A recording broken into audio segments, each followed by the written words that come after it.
Hi, we are discovering the gospel in every single book of the Bible. As we say, it's really important to read through the Bible once or twice every couple of years. And yet, unless you know what's going on in a particular book, it's very difficult sometimes to make sense of the individual statements or stories or narratives or insights in the book. So what we're trying to do in this series is give you an overview of each book of the Bible. We're looking at each book and asking, what is it basically about? How does it fit in with the overall storyline of the Bible? How does it move the storyline along? Thirdly, how does it point to the gospel of grace? And lastly, how does this book point to Jesus himself? So let's talk about the book of Joshua. And Joshua is pretty easy to identify historically. It runs from the death of Moses to the death of Joshua. Joshua was the successor to Moses. And Joshua led the children of Israel into the promised land to take it. And the key driver here was God's faithfulness to his promise. Let's talk about how this fits in with the storyline of the Bible. What comes out again and again in the book of Joshua, and we've mentioned this in previous videos we've done here, is that Abraham was given a promise in Genesis 12 that he was going to, that out of his family was going to come a great nation who lived in a land and blessed the world by the way in which they lived in that land. And so what you have in the successive books after Genesis, you have, first of all, you might say that people of God live in a family mode. They're just basically a family, Abraham, Isaac, Jacob's family. When you get to Exodus, you see that they actually have now become a full nation, but they're now just a slave nation. And in Leviticus and Deuteronomy and Numbers, you still see the children of Israel as a great nation, but they don't have a land yet. When finally in the book of Joshua, they come into the land. And therefore, you finally have a major fulfillment of the promise to Abraham. Finally, God has given them the land, and therefore God is fulfilling his promise to Abraham. Another theme of the book of Joshua is God is over nature. You'll see early on in the book of Joshua, there's the miraculous walking into the promised land over the Jordan, and God actually gives the Jordan, basically does the very same thing he did with the Red Sea.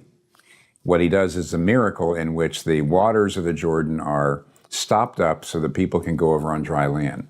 And there's another place in the book which is pretty famous where supposedly the sun stood still. You have to read it in Judges chapter 10. It doesn't exactly say that, but it does say that God lengthened the day so that they could continue their battle. And so we see in the book of Joshua the kind of way in which God showed that he was the Lord of all nature. He's not just a tribal deity, but he's the omnipotent Lord of the whole world.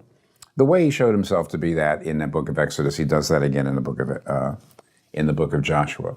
But one other thing about Joshua is not only did the children of Israel come in for the first time now into the promised land, and not only do they have a God who is now fighting for them in order to give them the land, but they also find that God is a holy God, a very holy God.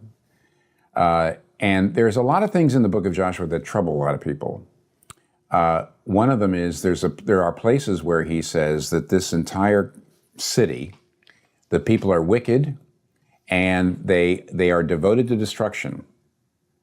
And in other words, the holiness of God demands that they all be destroyed. Man, women, children, everything, raised to the ground. That bothers us for God to say, because of my holiness, this entire city must be destroyed.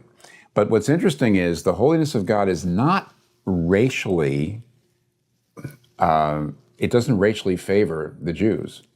Because when Achan violates the holiness of God, in Joshua chapter 7, when Achan is told not to take any of the plunder, but to give it all to God, he takes the plunder And then, of course, he's discovered, and when he's discovered, he's destroyed. He's executed along with his entire family.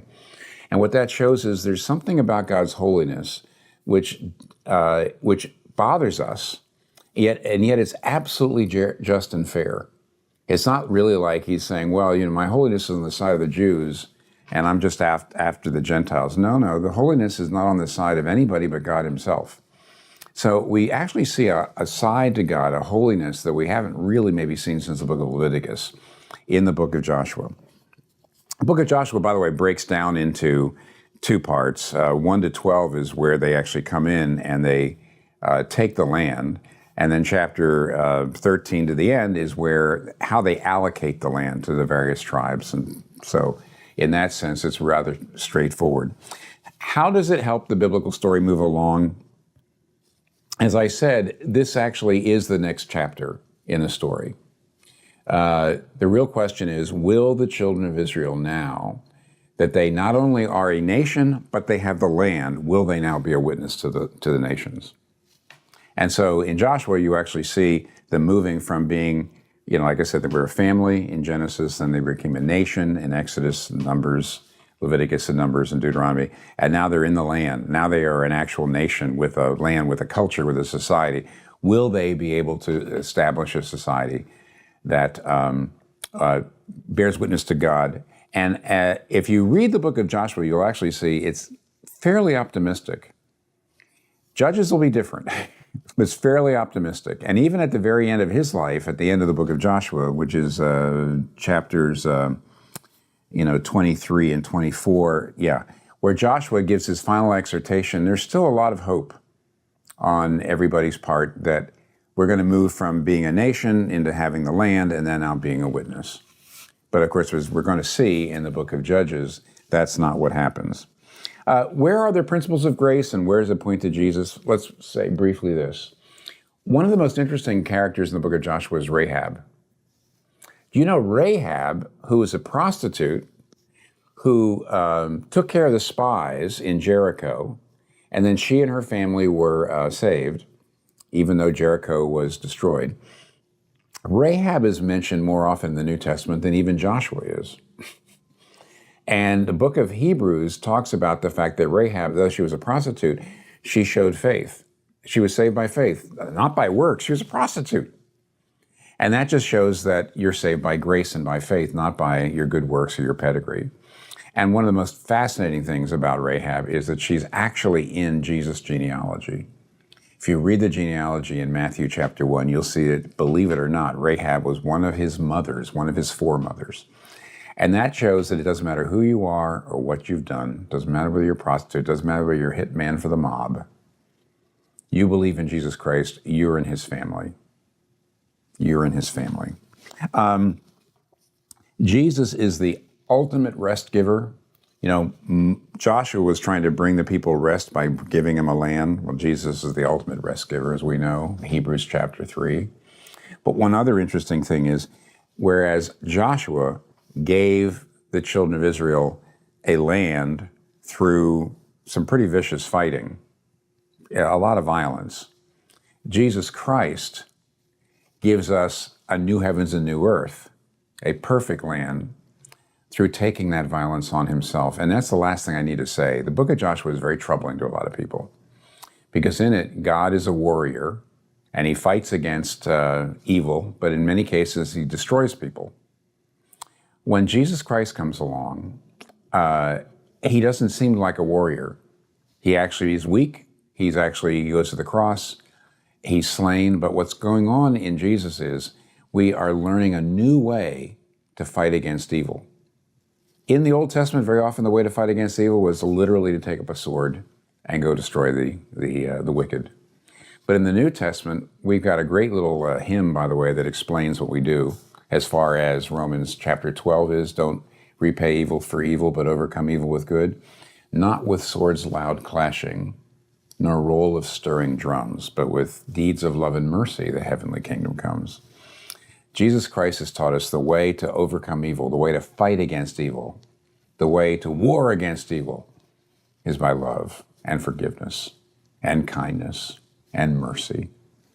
And Jesus Christ has transformed divine warfare. And we're kind of glad when you take a look at the book of Joshua, you say, I understand the people were wicked. I understand God is holy. I understand these people didn't get anything they didn't deserve. But thank you, O Lord Jesus Christ, in the New Testament, you are the true warrior, and you've shown us the true warfare, which is not a violent one at all, but one of forgiveness and compassion and love. So there's the book of Joshua and how it points us to the gospel of grace and to Jesus himself.